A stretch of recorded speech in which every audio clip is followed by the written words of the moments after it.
Bonjour à tous et re-bienvenue à un nouvel épisode de notre podcast Marie au marché. Moi, c'est Laura. Danny. Et aujourd'hui, on est dans le mois d'octobre. Donc, ça fait déjà 10 mois qu'on a notre podcast. Et dans le mois d'octobre, premièrement, c'est ma fête. Mais c'est aussi l'Halloween. Et on s'était dit pour le mois d'octobre et l'Halloween, étant donné que c'est le spooky season, les histoires d'horreur, les films d'horreur, pourquoi pas compter nos propres histoires d'horreur qu'on a vécues en immobilier? Exact. Alors, on a préparé quelques histoires pour vous. Tu connais pas toutes mes histoires. Non. Et moi, je connais pas toutes tes histoires. Fait que j'ai bien hâte de les entendre. Mais qui commence? Je peux y aller en premier. Vas-y, c'est bon. Il n'y a pas grand monde qui savent que j'ai déjà été évaluateur pour une banque. Évaluateur, entre guillemets, parce que qu'est-ce que je faisais, c'est quand les gens étaient à défaut de payer, j'allais porter une notice, ils devaient avoir 60 jours pour arriver à une entente avec nos avocats à ce moment-là. Puis si, exemple, il n'y avait pas d'entente, je mettais la maison en vente. Je peux vous dire que j'en ai vu toutes sortes de couleurs des maisons. Mais il y en a une qui m'avait marqué en particulier. Puis l'histoire d'horreur, c'est plus pour le propriétaire parce qu'il avait loué la maison à des gens. Puis des fois, même si on met des conditions dans les bails, c'est pas toujours respecté. Puis souvent, ça peut partir de tous les côtés. Là. Je vous le dis, là, quand je suis arrivé dans le stationnement pour aller porter ma notice de 60 jours, juste à l'extérieur, ça sentait l'ammoniac, la pisse de chat. C'était tellement dégueulasse, là, guys. Là, je vous le dis, là, ça n'avait pas de maudit bon sens. Plus je m'approchais, là, plus je voyais qu'il y avait des chats partout. Mais vraiment, il y avait des chats. Je vous le dis, c'était minimum une centaine de chats. Il y avait un trou en permanence dans la porte. 4 saisons, les chats pouvaient rentrer, sortir. Sincèrement, je pense que cette maison-là, j'ai pas eu à la vendre. Mais pauvre propriétaire, c'est sûr qu'elle était rendue insalubre.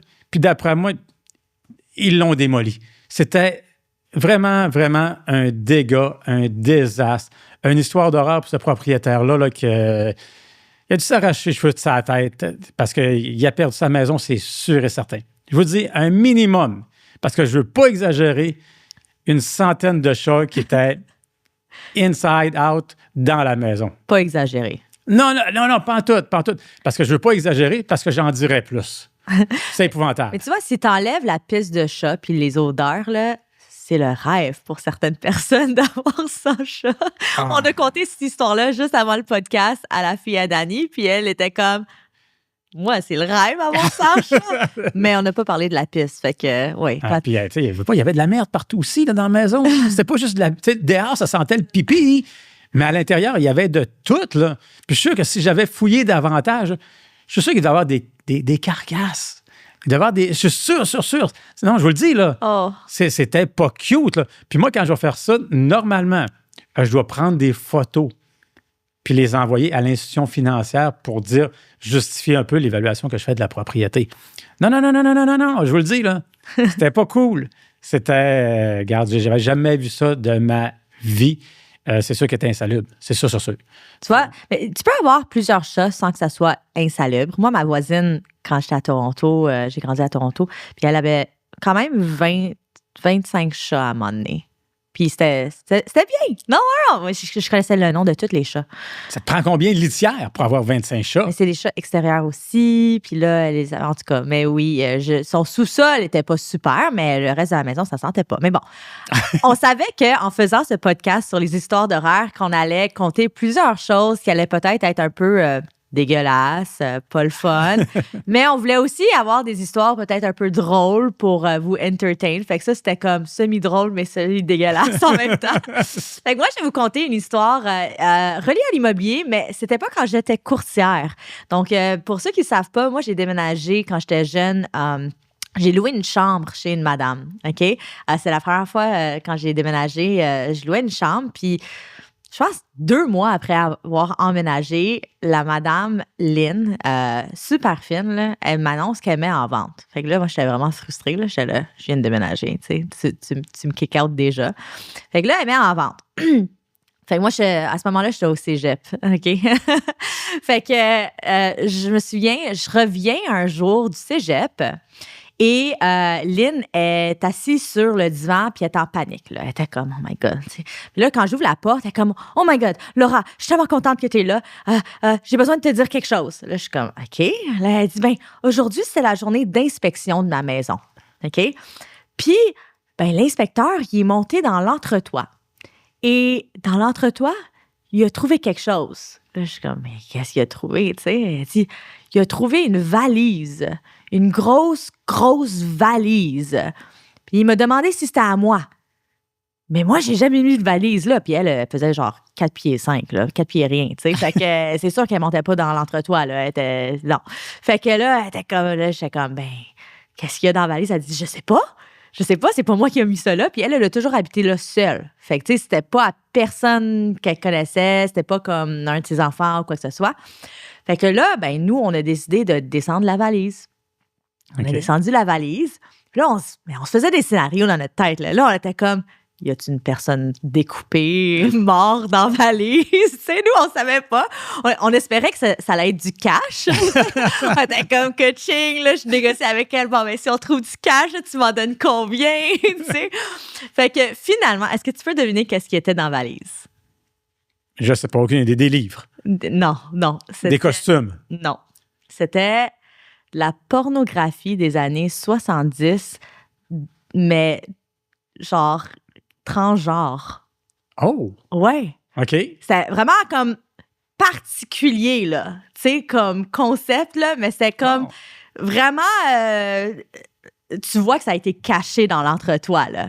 Mais tu peux juste voir aussi, imagine une madame, genre, 70 ans, là, que genre, elle ou ça, elle est comme, c'est-tu un corps, c'est-tu de l'argent? Mais finalement, c'est juste de la porno, des vieilles cassettes. C'est sûr que, genre, ça le film, là... oui, des genres de bobines, là. Bobines, ouais, exact. Il y avait plein de bobines, puis c'était vraiment drôle, puis des concepts vraiment bizarres, genre comme... Fait que pour voir qu'est-ce qu'il y avait sur les bobines, c'est que vous l'aviez tiré. Non, mais il y avait... Les bobines étaient comme dans des comme couvertes avec la photo de c'était quoi le titre du film, tu sais, que t'allais regarder, puis là, tu voyais, puis t'étais comme bon. Fait que, en tout cas, moi, j'ai trouvé ça vraiment drôle parce qu'on était vraiment comme, oh my God, c'est-tu quelque chose de mauvais? Mais finalement, c'était quelque chose de très drôle, mais aussi un peu décevant. Je pensais que tu allais arriver avec quelque chose, parce que des choses qu'on voit souvent lors des inspections dans les entretoits, c'est des animaux morts. Ouais. Ça, souvent, des écureuils, des souris. J'ai vu des ratons laveurs. Ça arrive souvent. Ça fait que je ne m'attendais pas pendant tout que tu m'arrives avec une mallette avec... une grosse valise pleine de porn. Okay. C'était mon histoire drôle.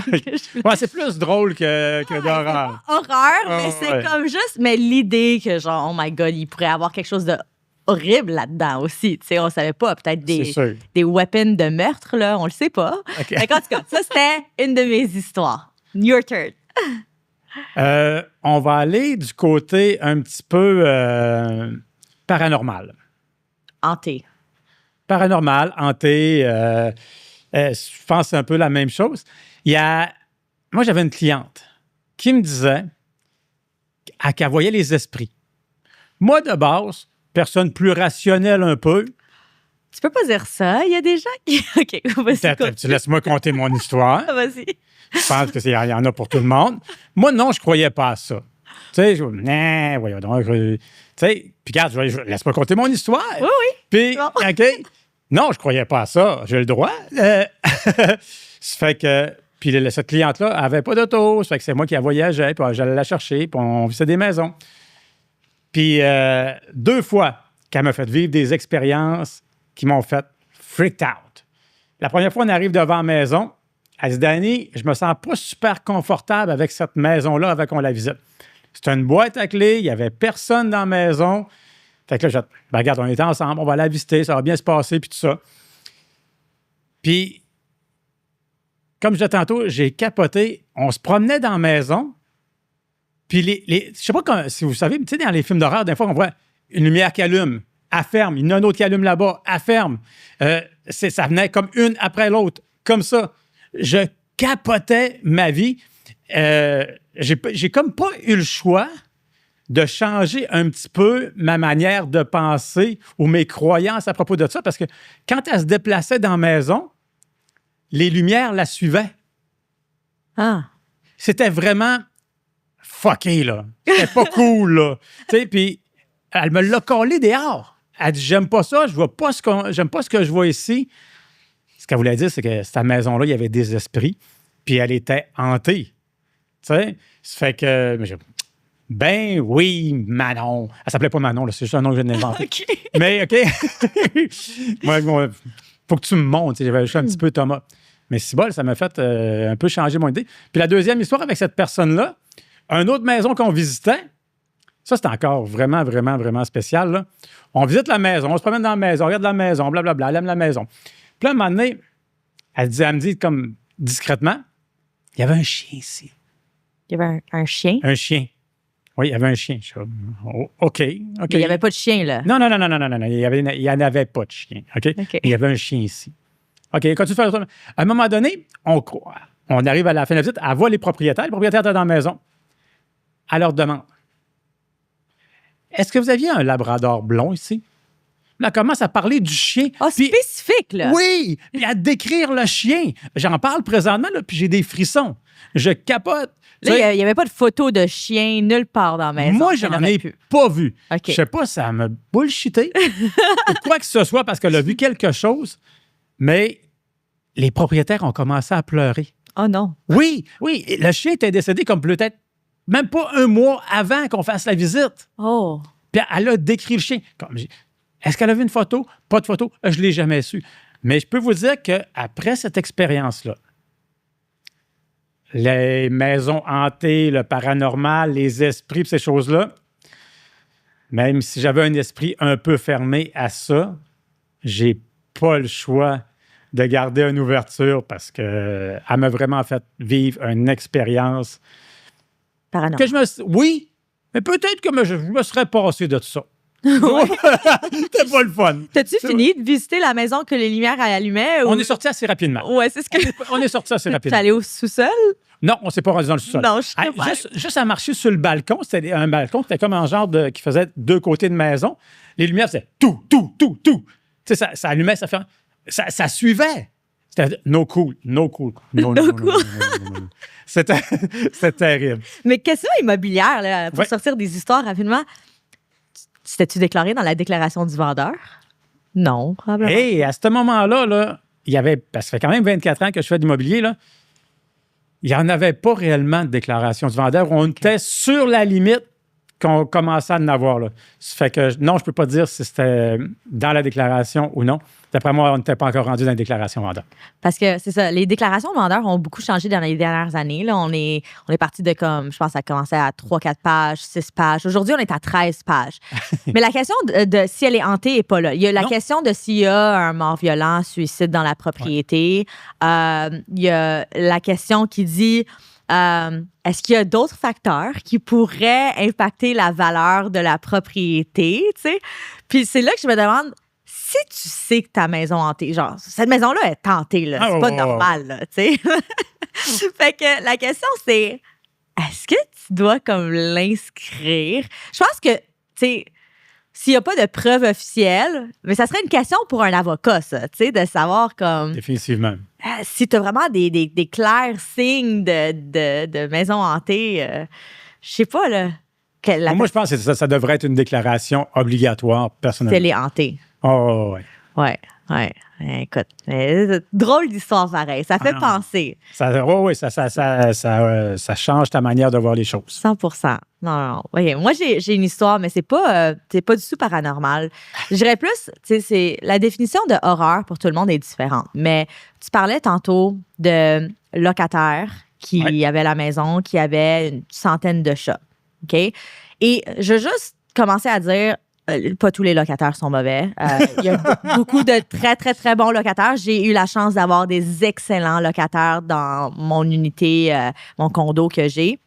Et la plupart sont très, très bien. Oui. Mais des fois, tu peux tomber sur des locataires d'horreur.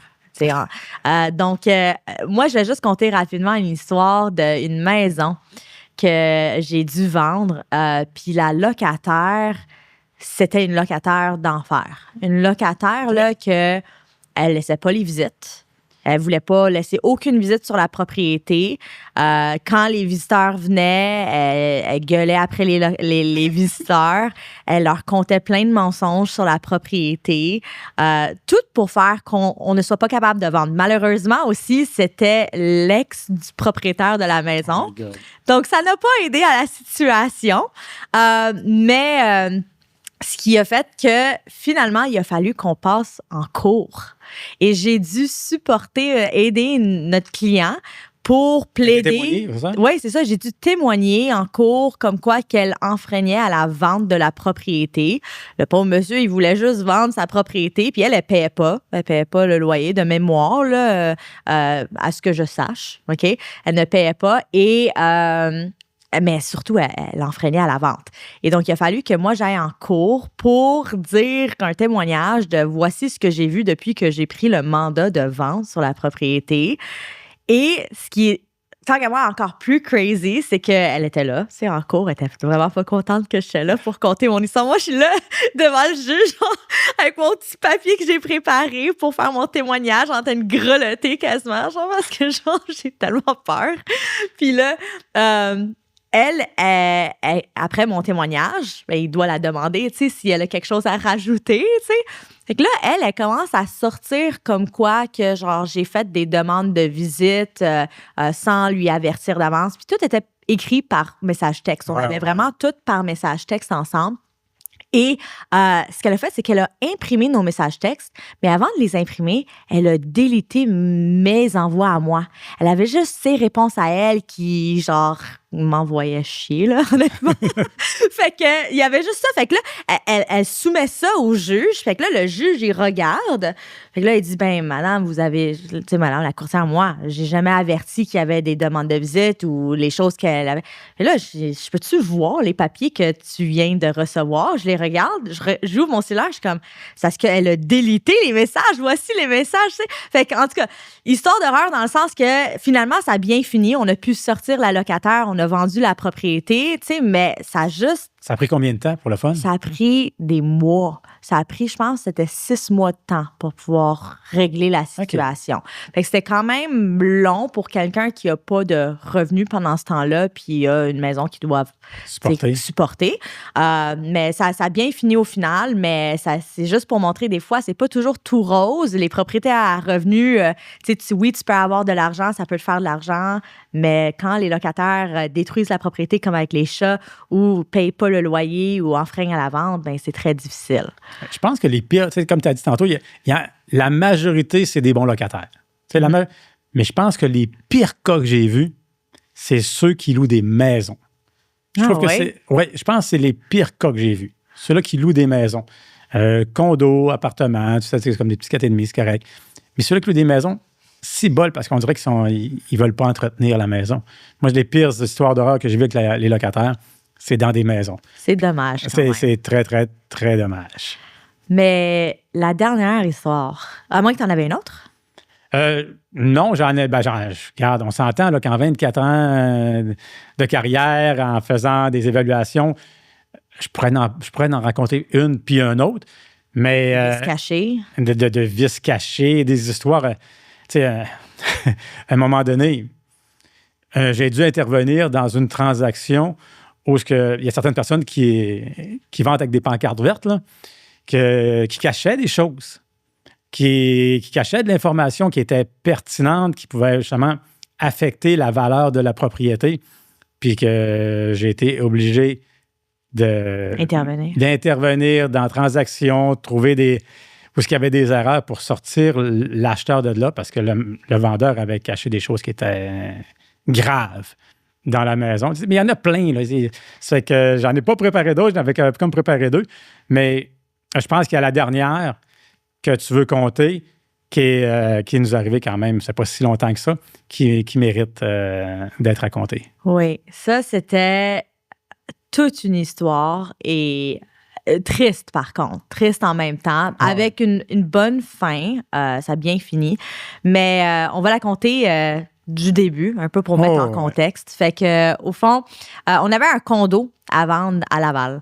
Et ce condo-là, le propriétaire, on dit-tu son nom? Non? Non, pas plus, c'est pas une obligation. Mais super gentil, super fin ce gars-là. Puis il vendait son condo pour aller acheter une maison en Estrie. OK? Ouais. Il voulait sortir de la ville, prendre sa retraite et tout. Donc, on vendait son condo et on a reçu une offre acceptée. OK? On a accepté l'offre d'achat. Et l'offre d'achat était avec un beau couple, un couple jeune, avait hâte d'emménager, super fin. Je les ai rencontrés à l'inspection et tu sais, où est-ce qu'on va mettre le divan, toutes ces choses-là, c'est vraiment bien. Donc, tout s'est bien finalisé à ce niveau-là des conditions de l'offre d'achat. Il restait juste à signer chez le notaire, OK? Donc, le notaire, par contre, c'était prévu pour dans 2 mois. OK? Donc, ça, c'était en septembre que tout s'est finalisé et on était censé signer chez le notaire au mois de fin octobre, début novembre, OK? De mémoire. Et entre-temps, notre vendeur qui déménageait en Estrie, on lui a trouvé une propriété. Ouais. OK? On lui a trouvé une belle maison, il a fait une offre dessus, tout était finalisé au niveau de la vente de son condo. Alors, il a fait une offre non conditionnelle à la vente pour l'achat. Mais la propriété qu'il achetait, il y avait les électroménagers qui étaient inclus. Donc, lui, il s'est dit, ben les électros, moi, je les avais exclus de la vente de mon condo. Donc, je veux savoir si les nouveaux acheteurs seraient intéressés à mes électroménagers. Et donc, on a, fait un échange entre moi et le courtier des acheteurs. Et j'ai dit, est-ce que tes acheteurs seraient intéressés à la laveuse sécheuse? Donc, eux, ils ont dit, ben oui, on serait vraiment intéressés, mais on veut les voir avant. Donc, on veut venir voir le condo. En même temps, on va prendre quelques mesures pour les meubles qu'on veut se commander. Fait qu'on s'est dit, parfait, aucun problème. Le rendez-vous était fixé pour un jeudi. Puis le jeudi matin, on reçoit un courriel de la part de l'acheteuse, le courtier qui me l'a transféré, qui dit, est-ce qu'on est toujours bon pour aujourd'hui à 5h30? OK? Donc, moi, je le transfère à mon vendeur. Il confirme, oui, toujours beau pour 5h30 aujourd'hui, je vous attends. Tu sais? Fait que, et pour la prise de mesure, on n'allait pas être là. Tout le monde s'entendait bien. Fait que ça, c'était bon. Fait que vers 7h le soir, 19h le soir, je reçois un appel de notre vendeur. Puis il dit, c'est parce que les acheteurs, est-ce qu'ils venaient toujours? Je me dis, mon Dieu, c'était à 17h30, ça fait 1h30 que tes attentes ne sont pas encore arrivées. Il dit non, ils ne sont pas venus du tout, aucun signe de vie, tu sais. Mais à ce moment-là, on n'avait pas échangé les numéros de téléphone. Fait que c'était vraiment comme moi, je communiquais avec l'autre courtier. Fait que moi, j'appelle l'autre courtier tout de suite. Je disais, tes clients, ils se sont jamais pointés à prendre les mesures. Est-ce que tout est correct? Tu sais, c'est bizarre.